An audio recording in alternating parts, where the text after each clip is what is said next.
for educational critical review and reaction is the late, great Jordan Maxwell. Caesar proclaimed himself God, and you don't like that?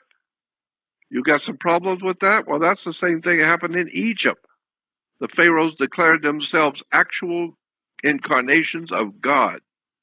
And if you don't like that, then speak up. Tell us what you don't like about that. Give us an address where you are, and we'll make an example out of you. Here are people that did not believe Pharaoh was God. They're hanging upside down with their throats cut. Right. So that's the way it works. We call it politics, and it's and we don't have laws. I mean, it's really extraordinary how all of this stuff works. We don't have laws. We have policies.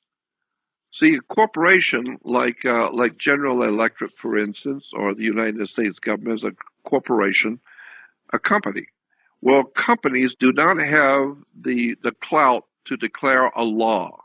General Motors cannot declare a law that all mankind must abide by, but they do have certain policies.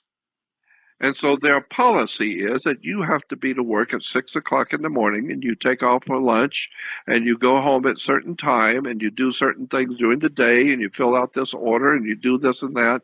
And you don't like that, well, that's okay, but it's our policy. And so therefore, we don't have lawmakers anymore. They're policy makers. And so when they make policy, who makes the policy? Well, politicians make policy. And it's backed up with the muscle, which is police. Yeah. Police back up the policy of the politicians of the corporation. And so, that's why, and then, of course, when you find out your body, you are a corporation according to their law. According to their law, you personally, your children, your wife, every individual human creature is a corporation. That's the way it is now, not the way it was founded in 1776, but the way it works now. You are a corporation. And that's why when you die, on your tombstone, we say you're a corpse, because you were in business. You're out of business now. You're a defunct corporation. Yeah, you're out of business. And so, if you're a corporation, you're a company. And so if I see you with a woman one night and I tell you the next day, look at, that woman I saw you with last night, she's really bad company. And you say, mind your own business. Right. Then I find out you're going to get married. She's going to be your partner. Partner, business. Marriage license. Marriage license. Yeah, all of a sudden it's business. Yeah, well, that's your business. That's not my business. So I tell you to stay out of my business. Whoever I'm dating, that's my problem, not yours, right? Yeah. And so, but then it's business. And so that's why you would say, mind your own business. It's because our very existence is now rendered a corporation. You are nothing more than a corporation. So it's very interesting the way it all works. And we could talk about this stuff for days. There's just so much out there. No, I know. But the question I wanted to ask you, because a lot of people don't get this either, they're running around and they're ranting about the fact that nobody is adhering to the Constitution. And I was wondering if you could talk a little bit about that and how that plays into admiralty law and the contracts and the fact that we're talking about that people are corporations and they have strawmen. Yeah. Well, bring me back to that in just a minute, but it just passed my mind to give people an example of how simple this stuff really is that you didn't see. You had given me a bill for $20. I give you a $20 bill. Now, how many people have ever thought of it that way? Not many. Yeah. There's all kinds of things that are going on in government, commerce, and banking. Why do you have money in a bank? Where do you get the word bank? Banks are on both sides of a river. They're called river banks. What does a river bank do? Well, it directs the flow of the currency because it's the current that's blowing. Yeah, it's liquid asset. Yep. It's the cash flow. Well, money goes through your hands like water. No, money is water, airhead. And so It's all business. It's all smoke and mirrors, all deception, lies, words, terms, symbols, flags, coats of arms, harlotry. The whole world system is one system. One, how did they say it? But the movie Network, when Ned Beatty was talking to the newsman at the network. Remember that? Yep. Oh, that was an incredible scene where he said, what do the Russians do when they get up in the morning? They're not worrying about America. They're worrying about money. They got people to feed. They got military to feed. The whole world is a business, Mr. Beale. Pounds, rubles, shekels, dollars, petrodollars. It's just a business. And that's why if your son is marrying a very rich girl, we say, well, she's of good stock. What is he marrying, a cow? No. Her body is worth a lot of money because she's wealthy. So is the Bank of America. And then when you begin looking at the words and the terms, and Judaism does not go back to BC. There was no BC Judaism, period. That's part of the stories. That's why the Bible is called the greatest story ever told. I used to get the hell beat out of me for telling stories, as a kid. You're not going to go out telling stories like that. Well, so the Bible is called the greatest story ever told. It is the greatest story ever told. Even today in Israel, the best archaeologists and paleontologists and researchers and the educated of academia in Israel are all writing articles about there was no King David, no King Right. Solomon. Right. There was no Abraham, Isaac, and Jacob. Come on, get a job. There was no Moses. None of that stuff ever existed, period. Now when I get into religion, I could go for the next 8 hours. I mean, I don't even know where to start in religion because I've got so much, it just blows my mind. But talk about Abraham. All three religions, Judaism, Christianity, and Islam, are called Abrahamic religions. There was no Abraham.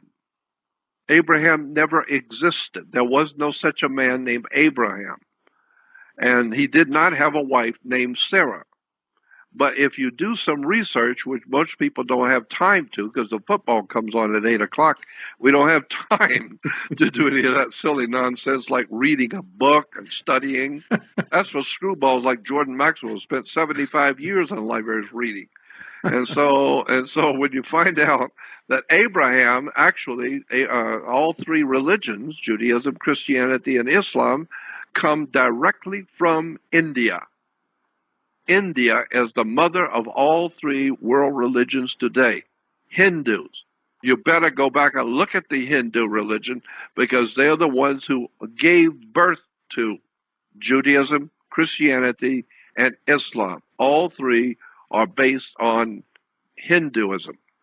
And when you see that, okay, now what is the Hindu religion? Well, they have an idea expressed in the Hindu religion, ancient Hindu, where their priesthood in that ancient religion were very, very holy men. You didn't question them. You don't talk to them. You are unclean. You don't even get around these people. They are very holy. Like in Israel, they are very holy people. Reason why is because all the stories coming out of Israel are holy. They're full of holes. And so when you look at Abraham, no, it's Brahmin, the Brahmin priesthood, and the Brahmins were considered the connection to God for the Hindu people. If you were a Brahmin, you were somebody. You represented God. Therefore, whatever you said, that's God's word. You don't think so? Challenge a Brahmin and see what happens to you. And so the Brahmins were the worshipers of the true God, and they laid down the law, what the law was about God. If you don't like that, you go get an ass whooping. And so therefore they had a goddess that the Brahmins loved. That goddess was called Saraswati. And so you have, putting A in front of Brahmin, it becomes Abram. Well, that's what the Bible says Abraham's name was before he left the Babylonian Empire. Right. His name was Abram. Yeah, well, put a A in front of Brahmin, it becomes Abram, a Brahmin. And therefore his wife, no, the goddess of the Abrahams, was Sarah Swazi. So now you've got Abram and Sarah. Sarah Swazi, Abraham. There was no Abraham. It never existed. There was a Brahmin religion. And therefore, that means that if there was no Abraham, then that means that there are three major religions on the earth that are laughable. No Abraham. I knew you were going there. Well, yeah, but it's true. I mean, it's like saying, we could, when you get me on theology, I could talk for all night. That's like saying somebody's anti-Semitic. Right. Well, first of all, there is, in fact, nothing called Semitic. There is no Semitic people in the world at all, period. Now, you can say there is and put that in a book. I don't care. But my point is, in point of fact, there is no Semitic people on the earth, period. And if that is true, which I can prove it, and if that is true, that there's no Semitic, then that means you cannot be anti-Semitic, because there ain't no Semitic. Yeah. So how are you going to be anti something that don't even exist?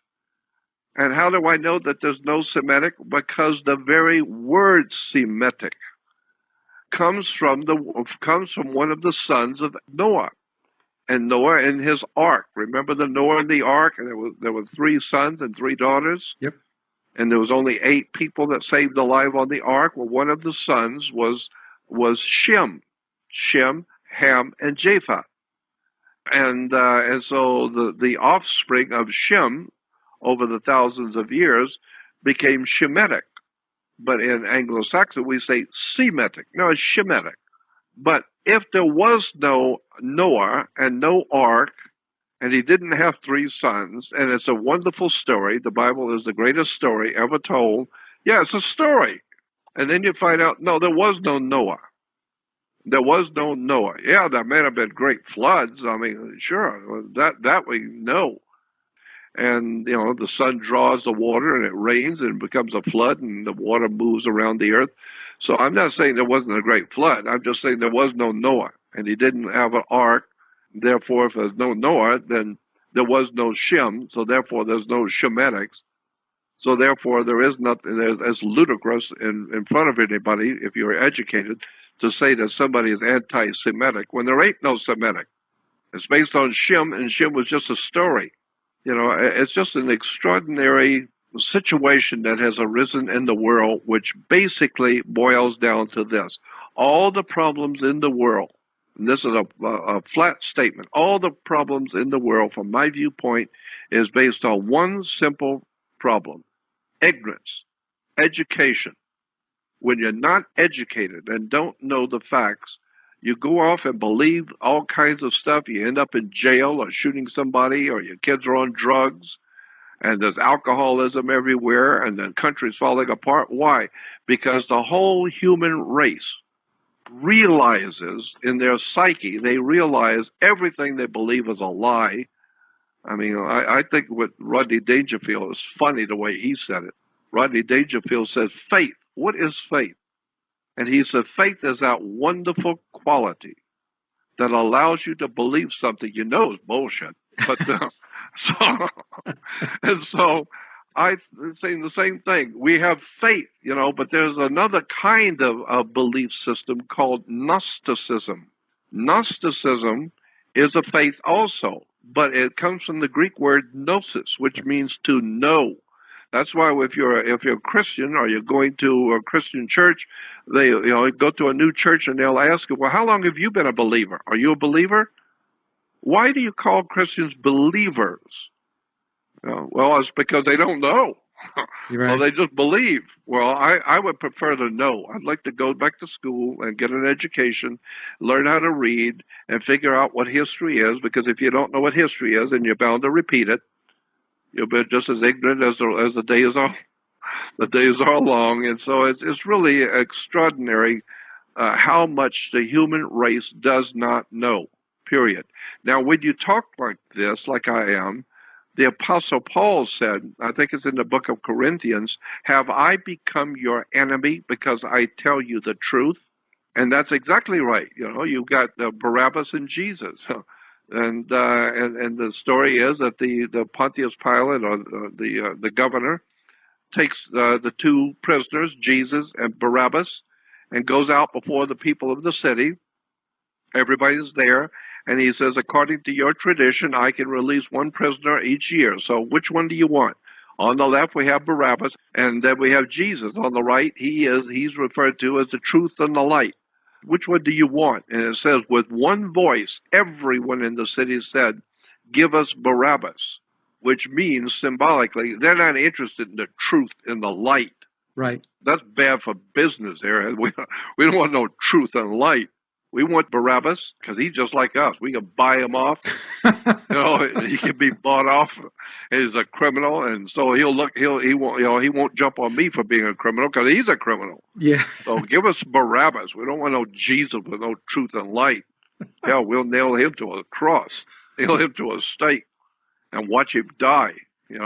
So anyway, we could talk about these things. I'd love to do more shows with you where we could talk about theology and religion and the real stuff. Yeah, I love it.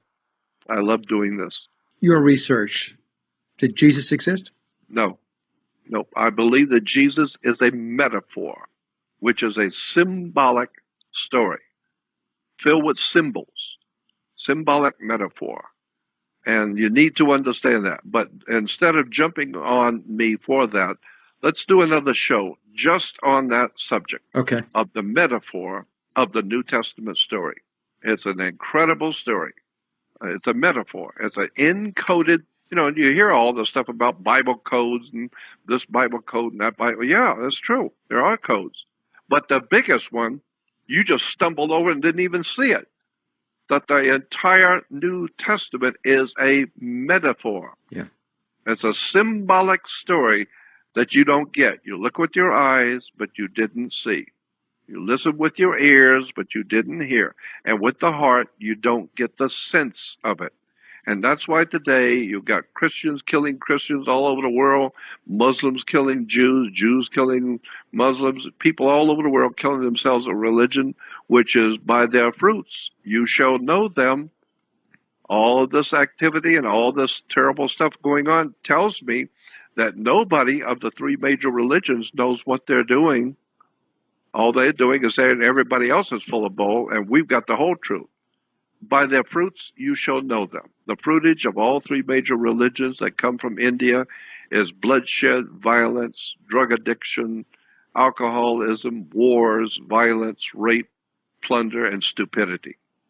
That's the fruitage of the three major religions.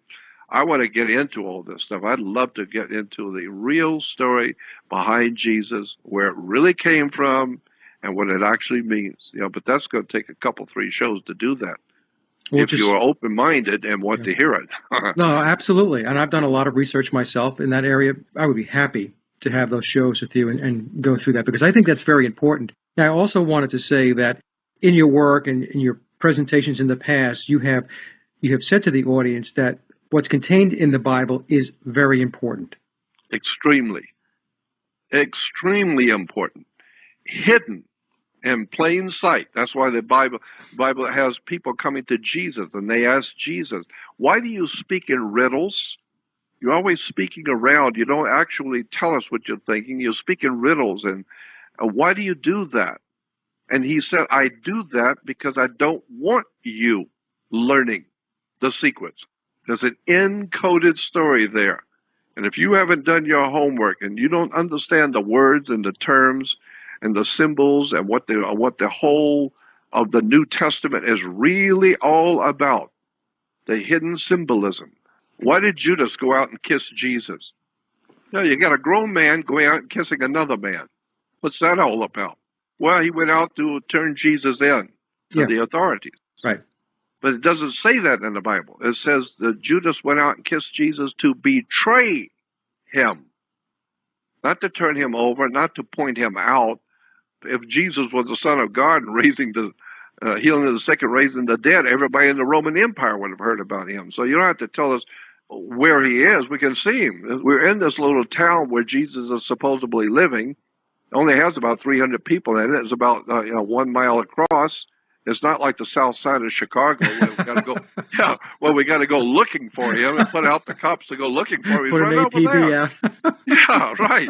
No, he's right over there. See him sitting over in the park? Yeah, there's only 3 people over there, and he's one of them.